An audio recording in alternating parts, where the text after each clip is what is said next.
especially general displaced persons in the 4 lakh is happy you haidana madu yum lising ani ga chama bi tonga no funding amani aduga punna ko kana ki school college le university tonga no mapam khare ye ga koi ki wala ni area ka sabo to ki hore adagi moira ni da Vishnupur ki da ki sericulture की farm है डिबा हमारे कागज की जगह ये नली तो शायद वो किसी जगह ये नली सुमाई तो ना ये स्पेस पर्सन की तरह है प्राइवेट भी ना वो ये मोड़ सारा का प्राइवेसी लगे ना वो प्राइवेट भी ना मतलब कि तो कौन सा चीज़ ना सीधा सेक्शन जो भी रहेगा वो प्राइवेट सो कम्युनिस्ट लीडरशिप ये एक्शन तो जरी अदुगा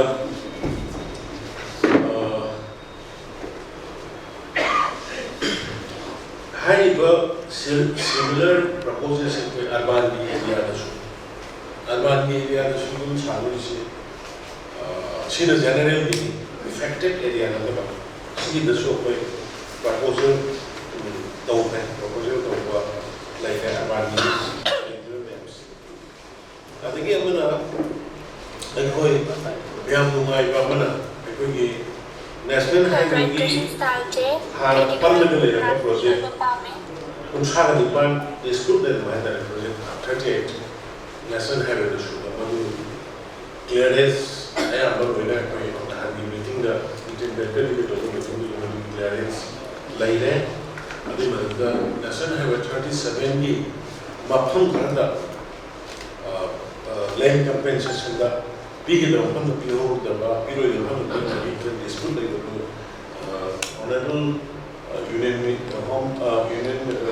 More Minister Pirakkhre the kind enough MAMI 100 something land compensation to NICC and my PR company have the experience with there. I think you have to Mathata work a lot of the Bazaar. Mark is a guy, they had a tender with the people the school and the Nami. Parents cannot talk to NICC, the way a settlement, the way a contractor, the way a continued relationship, young clarity and between the white road and the high Singgi walk Lampidal Leiba home because the last any kind of maintenance, the NICC, Mudani, Madu, Sugar the contractors, the NICC, the permission of the Shubiyani and Simma. Clarity not quite again to be social later.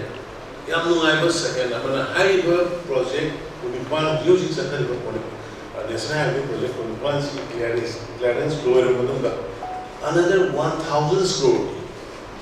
1,000 crore. It's a highway where you should drain into the highway, very able to access Singgi Mate. Other is Lamlongi Lamlong Chitong overbridge out so many things. Summa Mayam Singgi 1,000 crore. Engineers in order to travel, engineers in the Program PDPR, same kind of 1,000 crore.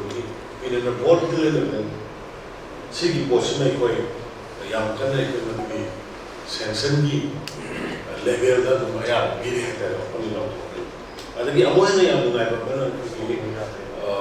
hills area, Tampaki area, heavy city area, urban area, greater for the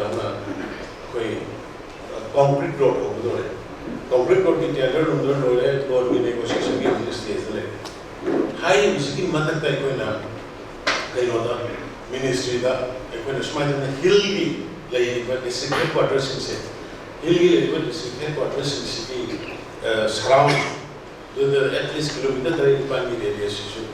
Cement to review highway to Gomatanda, highway Singgi, district headquarters in the highway to Maduma Moina, Madu funding the highway, another alternative funding, Atomo and at least 8 kilometers, 8 to 10, 11 kilometers,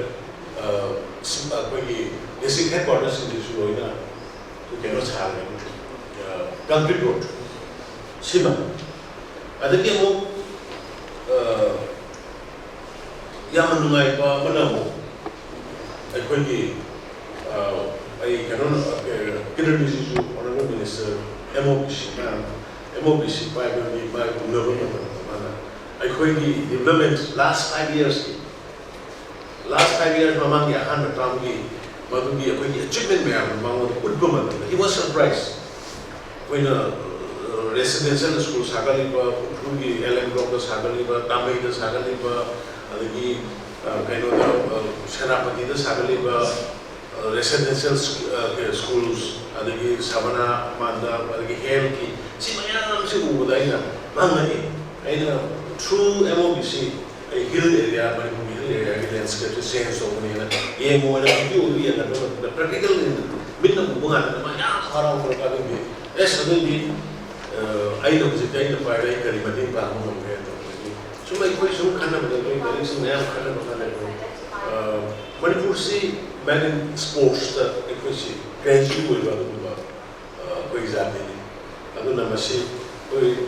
Stadium hari hari pemain besar apa asyik mana lagi tu asyik dah sendal tak tahu apa ni tu. Kalau plus di bawah stadium pun bawa ni. Is coming in and number to where amount of the other point of concept of dedication around 220 crore. Madu Bido is Jagasi, Teddy, the Jaga, suitable with the Jaga, Amatina, the machine Mama, I need to know that I get extra. I get extra to my honorable minister, Kiran Diju, Haminare. Sumai ko na tayo development mayam khana kaya sports ki stadium away mata khana kanya no thagat tapke asba na maduri ai na thagat to reply that will do it react or retreat or adon means hai ba Singgi stadium sima to na sare na maduri consumer kari thasi manunga sanction number ye chena maina ko ni hai ni sima adagi third point saya high with problem music relief the lady yang awal mayo ngari ba na mayo ngari yang di ekoi paisa pending le lusin